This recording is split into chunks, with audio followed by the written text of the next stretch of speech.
Yay. Hello, we are Hi. live. All right. Well, welcome to, what day are we on, Min? 48. 48. Wow. I feel like there's something significant in that number of This Is Not Advice. And we're answering your questions about work. And just the reminder is the reason this isn't advice is that advice is somebody who's like telling you how to live their life. We're just answering some questions.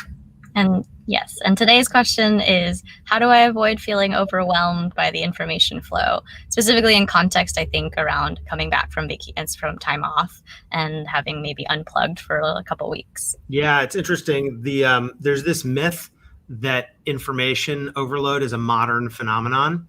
And I teach, you know this, but I teach this class at Berkeley on media to business school students. And I start out with this quote from Erasmus from the, I think, 16th or 15th century. And it's like, what will we do with all these books? And so I think information overload is really about an expectation you have for yourself relative to the reality. And so the first thing I think that you do is you have to separate out what is the informational value I get from reading this stuff, whether let's just take news as one category of information. I'm not focusing on like catching up with your emails and Slack and stuff like that. We can get into that another time.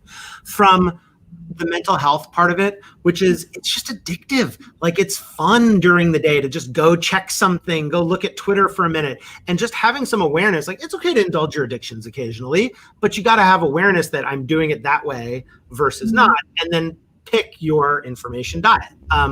And so the kind of second thing beyond being aware of why you're looking is being extremely precise about which kinds of information you need and why. And so I kind of think of it as like, let's take what we do. There's a category of things that we just need to know. Like on any given day, we need to know which big new deals got announced today. Because we might be talking about it with others. We might talk to somebody and want to congratulate them. And so in that case, I look at any one of the several wonderful tech newsletters. Then, there's stuff that is about enrichment, which is like, what are the interesting perspectives that interesting people have in our industry? And I might look at their Substack newsletter or at Twitter or something like that, but I'll do that at a different time. And, what I find in practice is I go through campaigns where for a few weeks I have a ton of like, I'm reading everything about something. And then for a few weeks, I'm like barely paying attention to the news and just kind of trying to do my work. And I find that alternation at least really serves me. Like the myth that you should have one way of consuming information that is your diet forever, I just think for me doesn't work. The third area, and this is an area where I think you are way more expert than I am, is tools, is like being really smart about which tools you use. And, I'm curious, like we were talking about Nuzzle a little bit earlier, but what are some of the things that you find valuable when you want to catch up on stuff?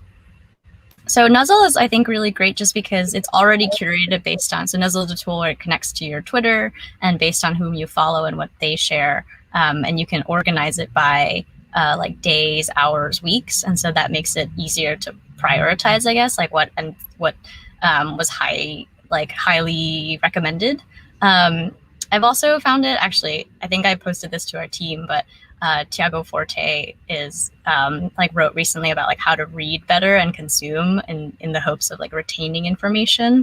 And there's like a nice framework that he laid out around like information that is useful, valuable, and interesting, and finding like the, where those like circles overlap.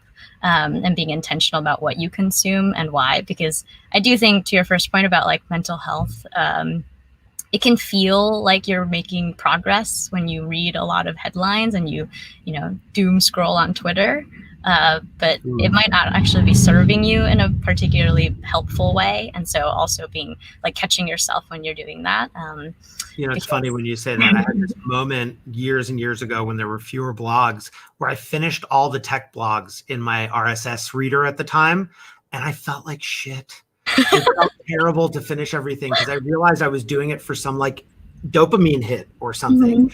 And, a few tools I'd add is newsletters, I think can be extremely useful. And there are people I always read, and, Jason Hirschhorn, the kind of, the king of media newsletters, and his ReDef was, for years, like really such an intensive way that I would follow things because it was curated.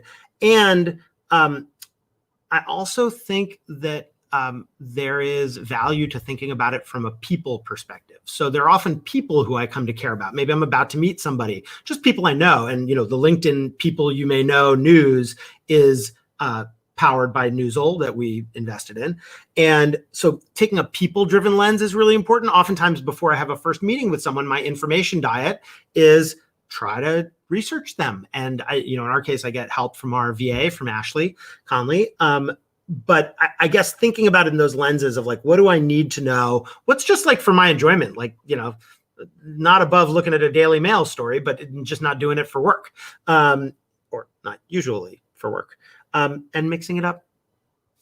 Yeah. And like at the same, and again, like to yesterday's about how do you ease in or like catch up when you're coming back? I think like Roy, you were just saying how if it was really important, it will reach you somehow. Right. Yeah. And so not beating yourself up for like, oh my gosh, I didn't like keep up with the news for 2 weeks. Like I'm behind. It's like, totally. No, the world keeps going. That and also, it's like sometimes you're like, somebody's like, oh, you didn't hear about X? You're like, no, I didn't hear about it.